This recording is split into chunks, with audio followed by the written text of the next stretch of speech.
Arunachal Pradesh actually ज़ांगनान है और ज़ांगनान चीन क्षेत्र का एक अंतर्निहित हिस्सा है।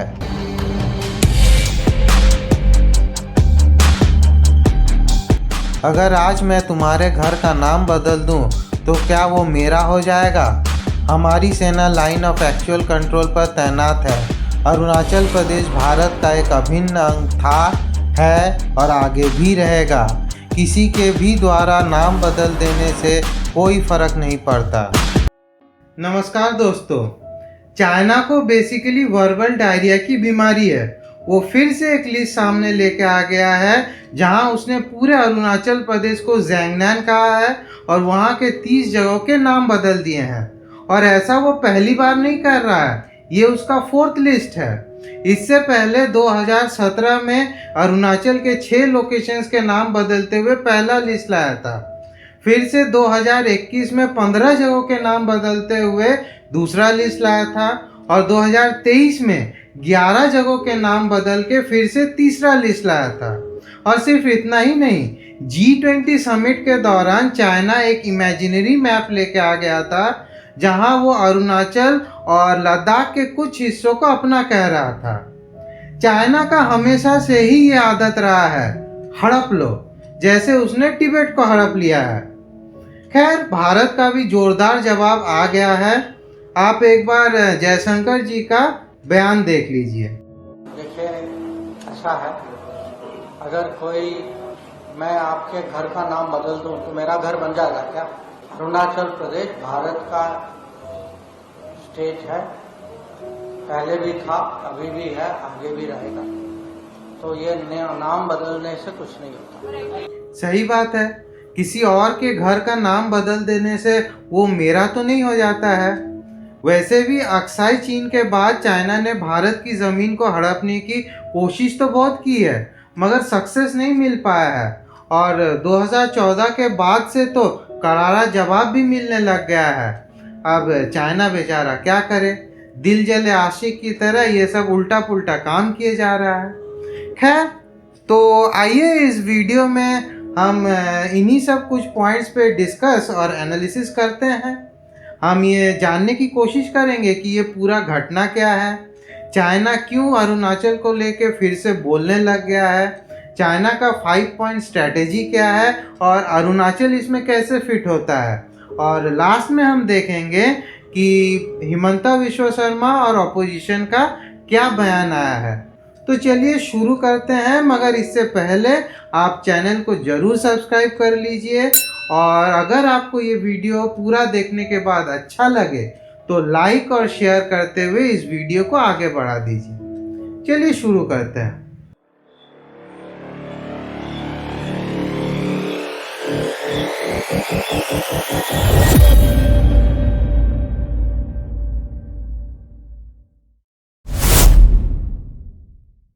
चाइना अरुणाचल पर अपने क्लेम को पिछले कुछ सालों से ग्लोबल फोरम पर कंटिन्यूसली एजर्ट किए जा रहा है और इसी स्ट्रैटेजी के तहत मार्च 2024 को अरुणाचल में मौजूद 30 लोकेशंस के नाम बदलते हुए एक लिस्ट जारी किया है और अरुणाचल को ज़ांगनान टेरिटरी घोषित कर दिया है। अब यहाँ पे कॉमेडी ये है कि ये 4th लिस्ट है। ऐसे 3 लिस्ट चाइना ने पहले भी जारी किया है, जिसका एक छोटा सा ब्यौरा मैं पहले ही दे चुका हूँ। वैसे इस मसले पर चाइना की तरफ से 2 इम्पोर्टेंट बयान आया है। पहले तो आप चाइना के मिनिस्ट्री ऑफ नेशनल डिफेंस के स्पोक्स पर्सन ज़ैंग जियोगांग का ये बयान सुनिए। Zhangnan has been China's territory since ancient times. This is an undeniable fact. Where does the so-called Arunachal Pradesh come from?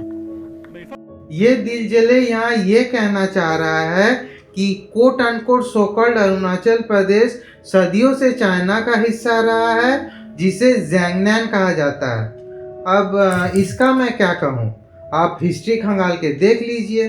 ये बेसिकली एक geopolitical rhetoric with zero facts के सिवाय और कुछ नहीं है। एक और भाई साहब हैं, चाइनीज़ फॉरेन मिनिस्ट्री के स्पोक्स पर्सन वैंग वेनबिन, आप उनका भी बयान सुन लीजिए। The China-India border issue remains unresolved. India has no right to unilaterally develop Zangnan, known as South Tibet in English, which belongs to China. इस भाई साहब को लगता है कि इंडिया चाइना बॉर्डर डिस्प्यूट अभी तक हल नहीं हुआ है, इसलिए भारत का कोई अधिकार नहीं है चाइना के ज़ैंगनैन एरिया में कोई डेवलपमेंट करे। भारत के प्रधानमंत्री का कोई हक नहीं पहुंचता है कि वो अरुणाचल जाए भी, कोई प्रोजेक्ट का इनॉग्रेशन तो छोड़ ही दीजिए। अब यहाँ इस मसले में मैं दो बातें बताना चाहूँगा। पहले तो ये सोचने वाली बात है कि पिछले 7-8 सालों में अरुणाचल के अलग अलग जगहों के नाम बदल के चाइना ने लीज जारी किए हैं और 2 झड़प भी हो चुका है, एक गलवान में और एक तवांग में। मतलब भारत और तिब्बत के बॉर्डर एरियाज में कोई डेवलपमेंट होगा तो ये लोग जगहों के नाम बदलते हुए लीज जारी करेंगे या तो जबरन घुसने की कोशिश करेंगे। और दूसरी तरफ चाइना हमेशा ये कहते रहता है कि अरुणाचल साउथ तिब्बत है। अगर हम मान भी लें कि अरुणाचल साउथ तिब्बत है तो कल्चरल सिमिलैरिटी तो तिब्बत के साथ है ना। इसी लॉजिक से भारत का बॉर्डर तिब्बत के साथ है, चाइना के साथ नहीं। और मैंने पहले ही कहा है कि देश को हड़पने का इतिहास चाइना का रहा है।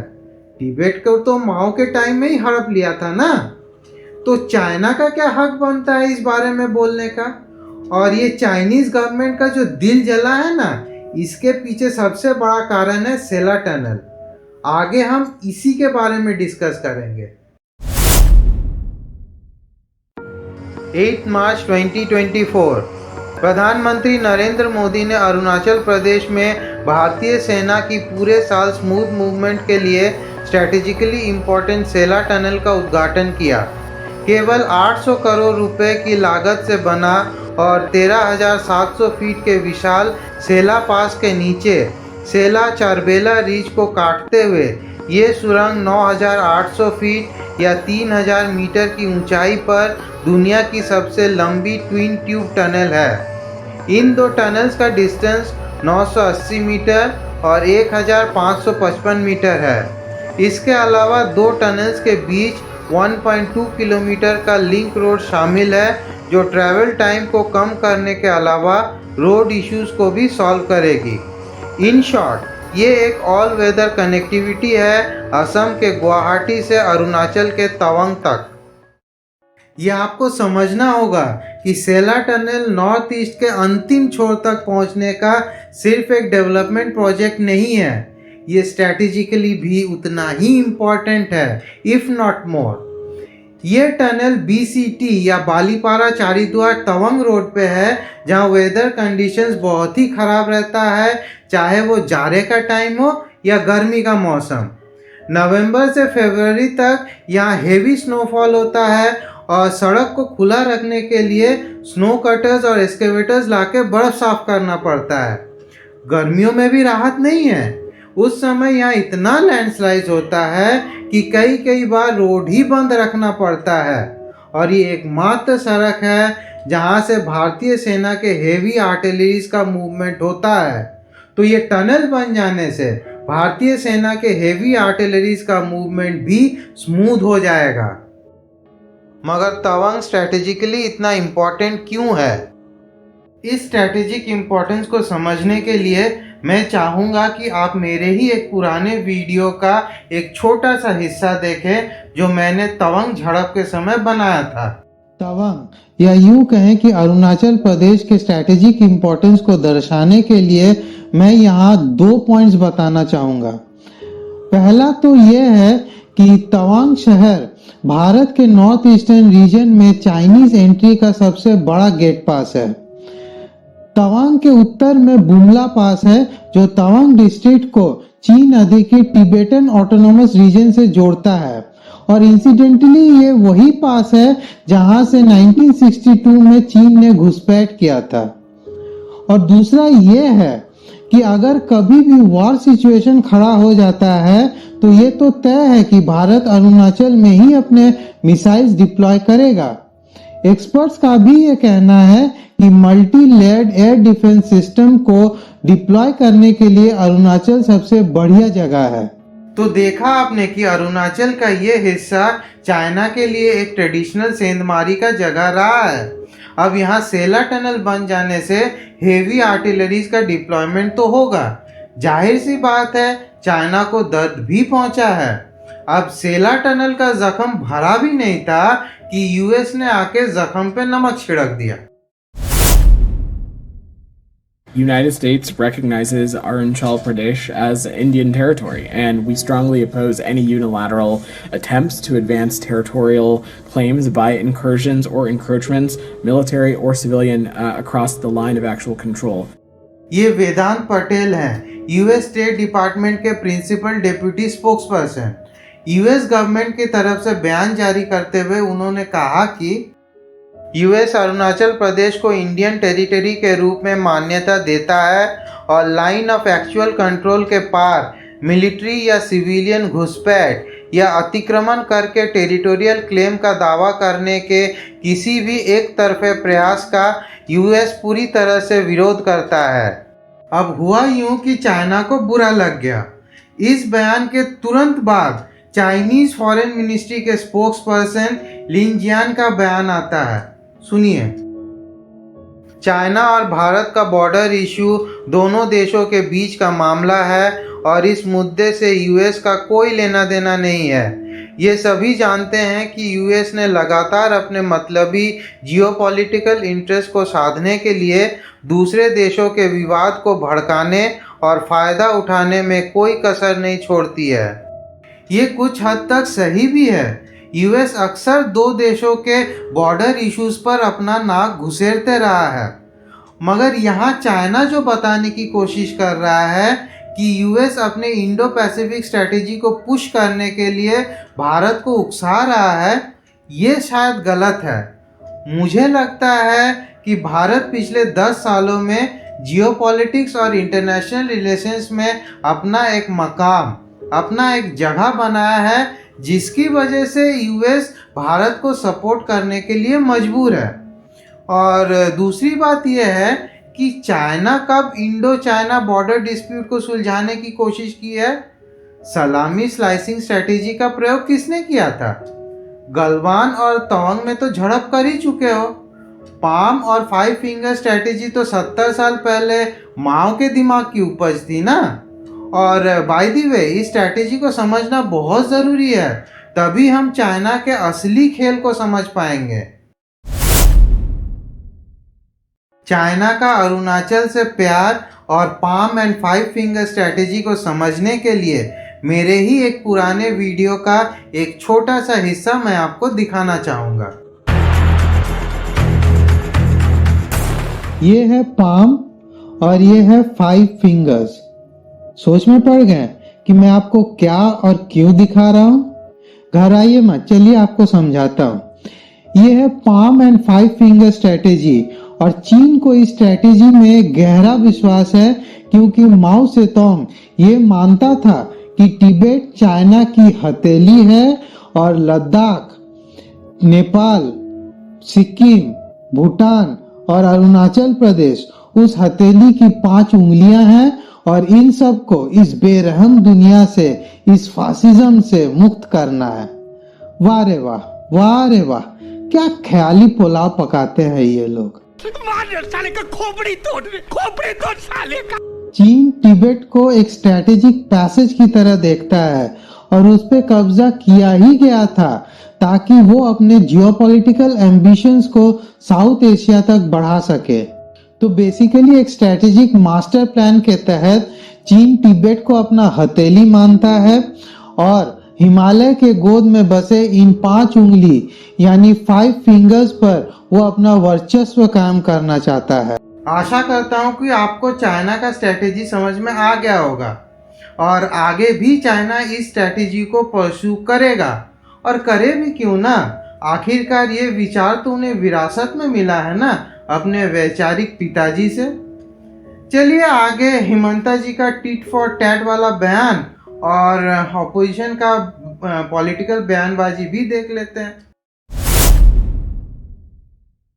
असम के चीफ मिनिस्टर हिमंता बिस्वा शर्मा से जब इस इशू के बारे में पूछा गया तो उन्होंने कहा कि हमें टिट फॉर टैट स्ट्रेटेजी अपनाना चाहिए।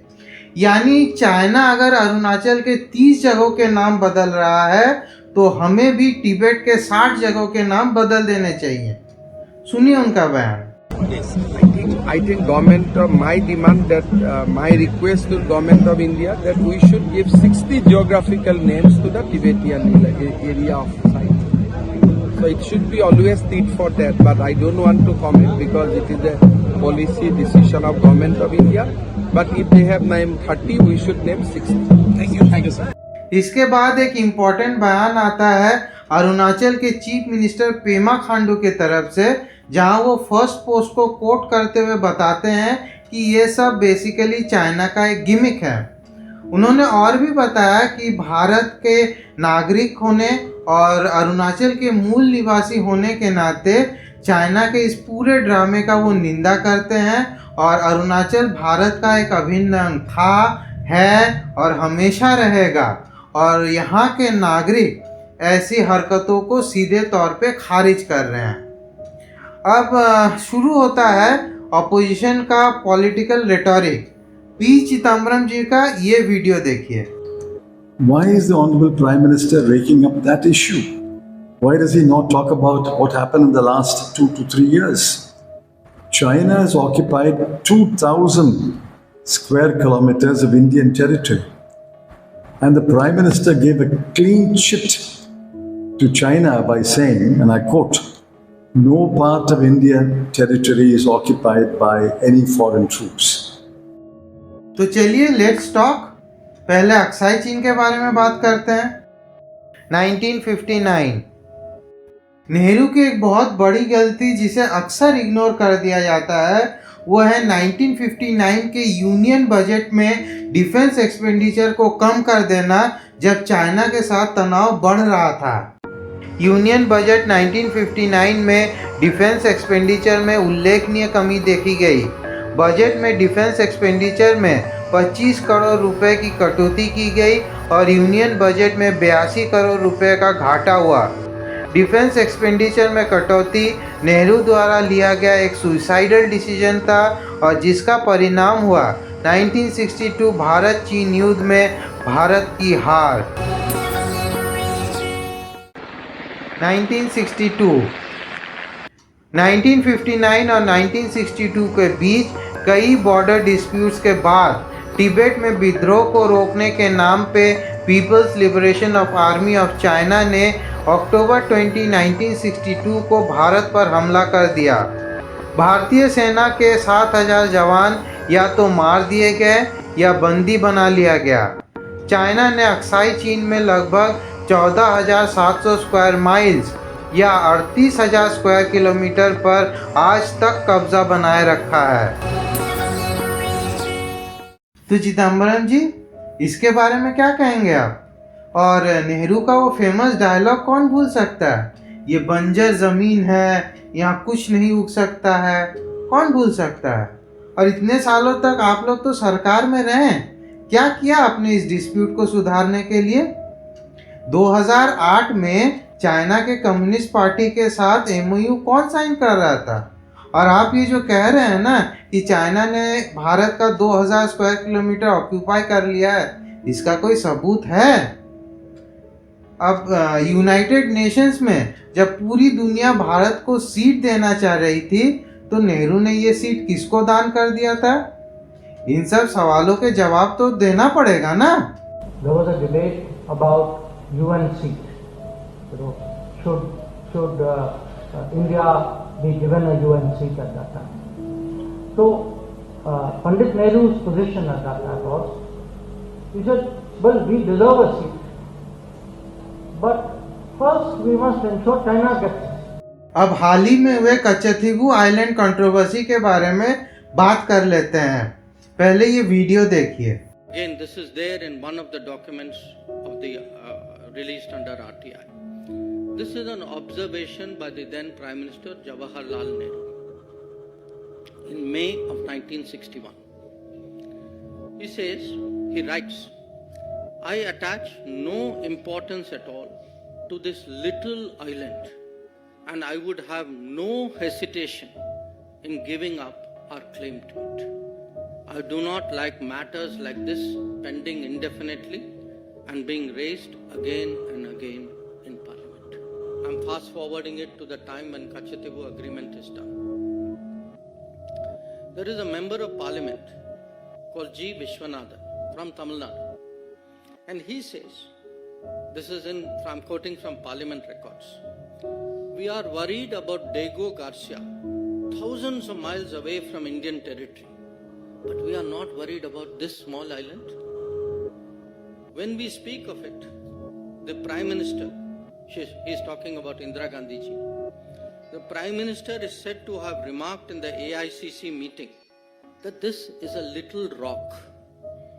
I am reminded of those days when Pandit Nehru called about our northern boundary as a place where not a blade of grass grew. जिनको नहीं पता है उनके लिए मैं एक छोटा सा ब्रीफ दे दूं। कच्छतीवु तमिलनाडु के रामेश्वरम और श्रीलंका के बीच मौजूद एक छोटा सा टापू या आइलैंड है। 1974 में उस समय के प्रधानमंत्री इंदिरा गांधी ने इस आइलैंड को श्रीलंका को गिफ्ट कर दिया था under the Indo Sri Lankan maritime agreement. क्यों किया था? Reasons unknown. अब बेसिकली ये आइलैंड हमारे मछुआरों के लिए एक पिट स्टॉप की तरह है, लेकिन प्रॉब्लम यह है कि टाइम टू टाइम हमारे मछुआरों को श्रीलंकन नेवी के द्वारा डिटेन करने की खबर आते रहती है।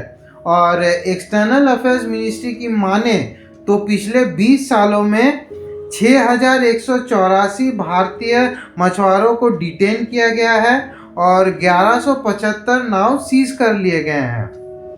देखिए, कच्छतीवु कंट्रोवर्सी बीजेपी का एक पॉलिटिकल गिमिक है साउथ इंडिया में वोटर्स को लुभाने के लिए, मगर इस आइलैंड को वे ही श्रीलंका को दे दिया गया था, ये भी तो एक फैक्ट है ना, इससे तो हम इनकार नहीं कर सकते हैं। अब 1974 में क्यों इस आइलैंड को दे दिया गया था? अगर ये आइलैंड अनइम्पॉर्टेंट था तो क्यों दिया गया था? अगर ये आइलैंड इम्पॉर्टेंट था तो क्यों दिया गया था? ये सवाल तो उठेगा और मोदी हर एक रैली में इसे उठा रहा है। ये देखिए, जिसने भारत का एक द्वीप तमिलनाडु के पास कच्चा द्वीपो एक टापू श्रीलंका को दे दिया था, इस देश विरोधी कुकृत्य को कांग्रेस बेशर्मी से जायज ठहरा रही है। कल ही कांग्रेस के एक बड़े नेता ने कहा है, कच्चा द्वीप जो द्वीप है, कच्चा द्वीपू वो टापू है, क्या वहां कोई रहता है क्या? तो ऐसा है ना ऑपोजिशन वालों कि अगर खोदने लग जाएं तो ऐसे कई सारे ब्लंडर्स निकल के आएंगे। चलिए दोस्तों, आज का वीडियो यहीं पे समाप्त करते हैं, मगर जाने से पहले आपके लिए एक छोटा सा ट्रिविया छोड़े जाता हूँ। और आपको क्या लगता है कि चाइना आगे क्या करने वाला है? कमेंट करके बताइए।